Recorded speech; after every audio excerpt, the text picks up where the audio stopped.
BTS's fanbase had been organizing chart pushes for years before Dynamite ever existed.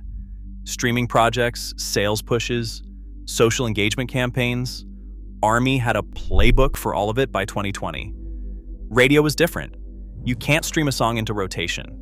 A program director has to hear demand directly, and demand for Korean boy bands' music on a format that had spent years treating BTS as a novelty act wasn't something that showed up in the usual metrics labels handed programmers.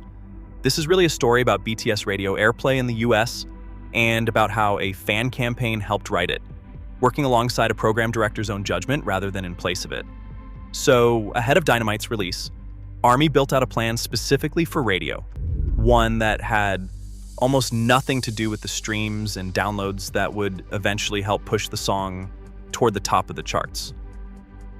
The centerpiece was a show called Most Requested Live, hosted by a DJ known as Romeo and syndicated across roughly 150 stations nationwide. The mechanic was simple. Whichever song got requested the most in a given hour got played across every one of those stations at once, which meant winning a single hour of listener requests was worth about 150 individual radio spins. Fan guides circulated instructions down to the platform. Request through Twitter, Facebook, Instagram, Snapchat, and TikTok, but only once per account per hour on each one, since flooding a single platform too fast got you flagged as spam and filtered out entirely. Some guides told fans to reword the same tweet every hour rather than repeat it verbatim, a small technical workaround built specifically to survive whatever system Twitter used to catch bots. Alongside that ran a Shazam campaign. Shazam doesn't just identify songs for curious listeners, it feeds data back to radio stations and record labels about which tracks are catching on, and a song racking up Shazam counts becomes a song programmers hear about before they've necessarily heard it. ARMY set actual numeric targets ahead of release, aiming for 250,000 Shazams globally in Dynamite's first 24 hours, and something in the 450 to 500,000 range by the end of its first week, enough to land in the global top 10. These weren't vague aspirations. They were published, tracked, and treated with the same seriousness as a sales goal. Program directors noticed. JJ Ryan at KJYO in Oklahoma City said listeners were requesting Dynamite on release day more than a week before the song actually existed, based on nothing but teasers. Will Calder, who ran WPOI in Tampa and WPYO in Orlando, described fans sending care packages directly to Radio DJS and programmers, unprompted, as a way of demonstrating how badly they wanted the song on air. That is not the kind of thing labels typically coordinate. It is fans deciding on their own that the way to reach a gatekeeper is to make yourself impossible to ignore, politely and repeatedly, across every channel a station monitors.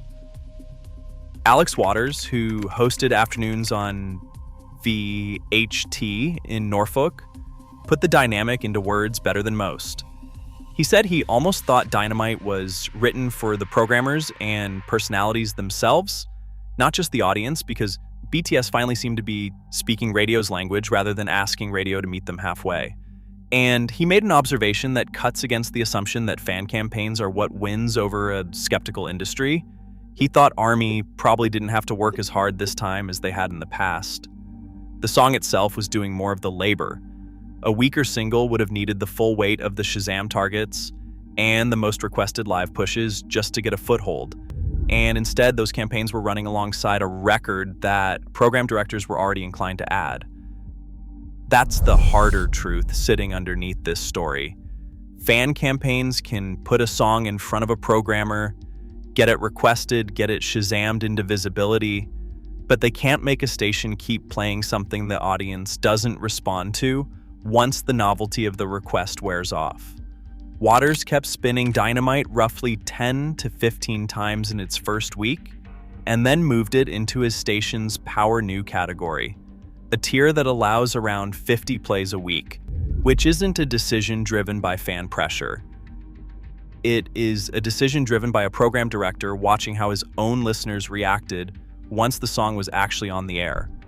Columbia Records understood this too, treating Dynamite as a genuine priority rather than routing it through the usual promotional motions, which meant the ARMY campaign was not operating in isolation.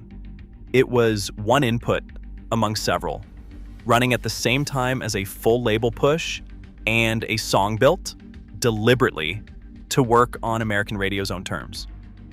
By the time Dynamite became BTS's first Billboard Hot 100 #1 that September, the mechanics of how it got there had blurred together into a single result nobody was bothering to separate anymore. Nielsen's tracking didn't distinguish a spin driven by a most requested live win from a spin a program director added on his own judgment. Billboard's chart didn't ask whether a given Shazam came from an organized push or someone who'd simply heard the song at a store and wanted to know what it was. All of it counted the same way, which is probably the only reason the campaign worked as well as it did. ARMY wasn't trying to manufacture the appearance of a hit out of nothing. They were trying to make sure a song they already believed in got a fair hearing from an industry that had spent years deciding, before the first note played, that a Korean group wasn't worth the airtime. It's a small moment in K-pop's Billboard history, but it's the moment radio stopped being the one chart BTS couldn't touch. Some of the goodwill that built up that year didn't last.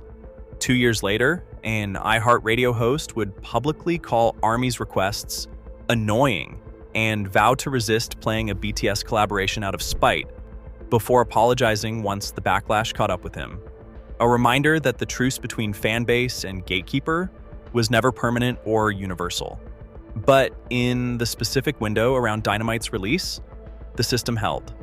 Program directors who'd spent years hearing Korean-language BTS singles as a novelty, heard an English one, watched their own request lines light up, checked their Shazam dashboards, and made a call. The call happened to align with what a few 100,000 fans had spent weeks organizing to make happen, and for that one record, in that one season, both sides got what they wanted.